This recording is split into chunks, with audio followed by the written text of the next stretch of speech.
live. We're preparing to live stream. Still setting up for live streaming. Redirecting the page, and we are live. All right. Well, good evening, everyone. Welcome to the first official meeting of the Environment Subcommittee. We have two bills, HB 146 and HB 164 to consider.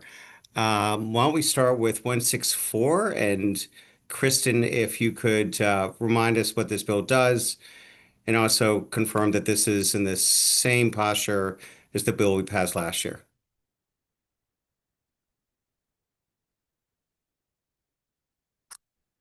Kristen?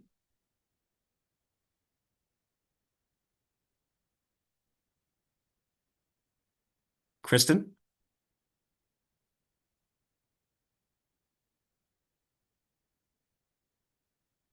Am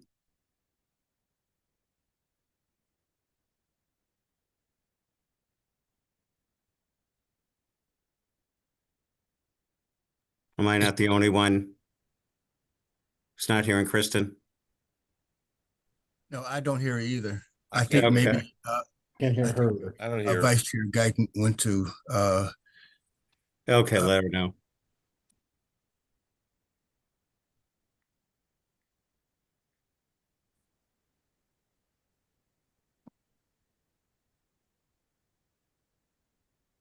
Oh, I can't. She's in, Kristen? Something's wrong with her mic. Maybe.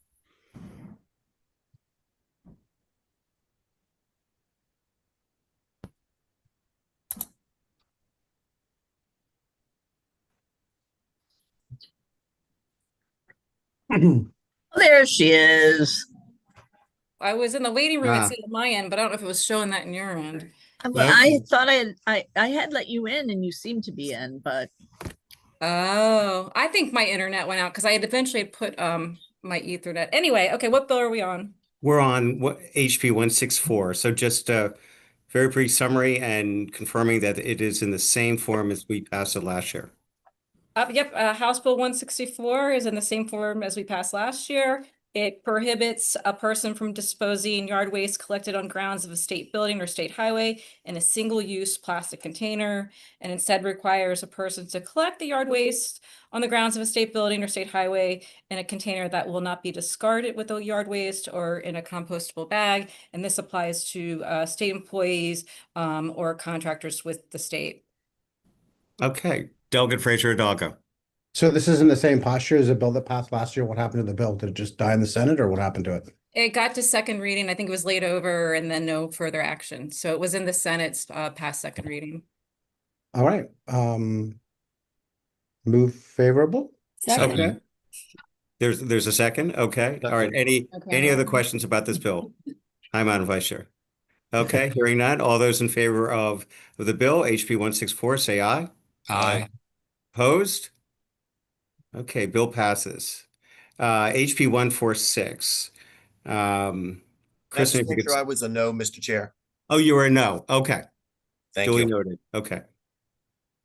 House Bill 146 is substantively the same as last year's bill. There might be some technical differences, but it does the same as that bill. And that bill also made it into the Senate past second reading and just got held up. That one was held up on sine die.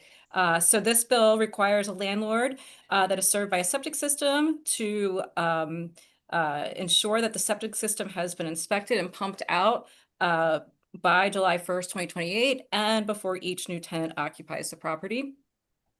The bill also requires contract of sale of real property with a septic system to include a provision requiring as a condition of the sale that the purchaser ensures that the system has been inspected and pumped out. And that also takes effect July 1st, 2028. 2028. Okay. Yes, and then it also extends the date by which the Department of the Environment has to adopt regulations relating to the on-site wastewater board, their licensing regulations. It delays them by 2 years, and similarly, it delays license requirements under those provisions by 2 years. That's a long time. They had some delays in setting up that board altogether, and they tried in last year's bill to have it delayed. And the dates were the same. The dates didn't go, we didn't bump them out even further. Okay. It's what passed last year. Okay, thank you. I missed that. Okay, Delegate Baylor. I was gonna move favorable. Okay, is there a second? Second. All right, Delegate Fraser Hidalgo, you had your hand up? Yes, just a quick question. Kristen, on the bill for a situation with a rental, is it saying that every time you change renters that the landlord must pump the septic system? Well, if you've had one done within 3 years, the pump out or inspection is valid for 3 years. So it wouldn't have, if your turnover rate is faster than 3 years, no. But if you inspect it and your tenant stays beyond 3 years, well, there's no new requirement into the trigger. The next trigger would be when it shifts with a new tenant. So it could be 3 or 4 or 5 years if you have the same tenant. Yeah. Okay, thank you. Okay, Delegate Grammer. Thank you, Mr. Chair. So with the affordability of really everything at this point, I think being the big issue for the people of our state, why is this now the time for this bill? Because that was the concern of the opponents. It would really add to costs in these cases. What's not to Vice Chair, do you want to Sure.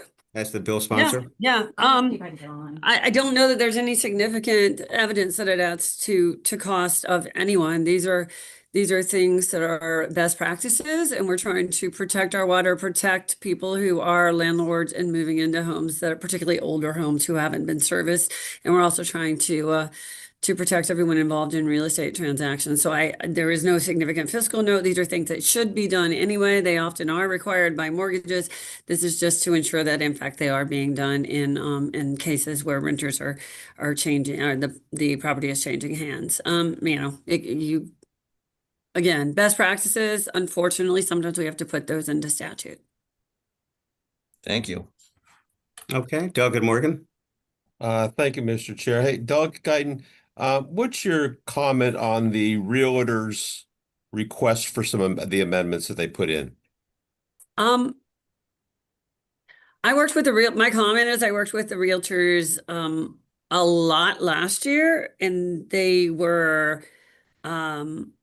they had no more amendments at that time. I have not seen amendments that they put in this year. I just heard they were unfavorable. I did not get any amendments from them. Yeah, I got no amendments from them. Okay, I only have it here because it was in the file. And apparently they sent it in with their written commentary. Mhm. And I don't think, if you get a chance, the amendments aren't egregious. Mhm. I don't think. It might get them warmed over, for lack of a better word. Yeah. Well, and I don't want to interrupt you though, but if I will say that all of the provisions that are in the bill currently having to do with the length of time, the exceptions for family members not to have to do this, the exception for properties that are refinanced, all of that were amendments of theirs from last year's that we did take, and they're still not warm to the bill. So I doubt that it will make much difference, but I'll take a look at it for sure. Yeah, I'm reading their commentary, and I think of the people who have come in with recommended amendments and things like that.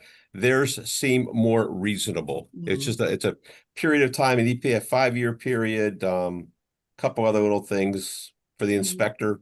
It's up to you. Yeah, thank you.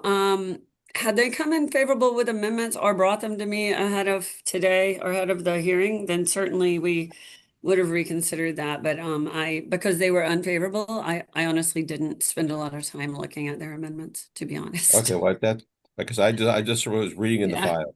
Yeah. Thank you. That's why for those folks at home, they should just be favorable with amendments every Favorable time. amendments, we'll listen to you. Delegate Holmes. Yes, Mr. Chair. I'm just trying to make sure I understand Vice Chair Guyton. If she is suggesting that she wants to hold the bill and look at the amendments and bring it back, is that what you're suggesting, Vice Chair Guyton? No, sir, that's not what I'm suggesting. I'd like to move forward with the bill. I'm just saying that they didn't bring the amendments to me, and I haven't really had a time to look at them, but I have had a lot of conversations, as you know, sir, with the realtors over the past over a year on this bill and the other one. So that is not my that would not be my preference, nor do I believe I was it would just be trying the to get Senate preference. clarification. That's all. Yeah, Sure. thanks. No, fair question. There is a motion that's been seconded to move the bill unamended. Not that I'm suggesting this, but every subcommittee member, any subcommittee member can request a one-time hold if they would like. So I will just toss that out there in case anyone wants to make that request. We'd have to withdraw the favorable motion. But so if anyone wants to do that, speak now. If not, we'll move forward with the motion to approve it. Okay, well, there's a motion on the floor to move it, and it's been seconded. All those in favor of the bill, say aye. Aye. Aye. Opposed? No, Okay, bill passes. Thank you. That is the end of our agenda for tonight. So Thank you, Mr. thanks, Chair. everyone, and we will see you tomorrow. Have a good night.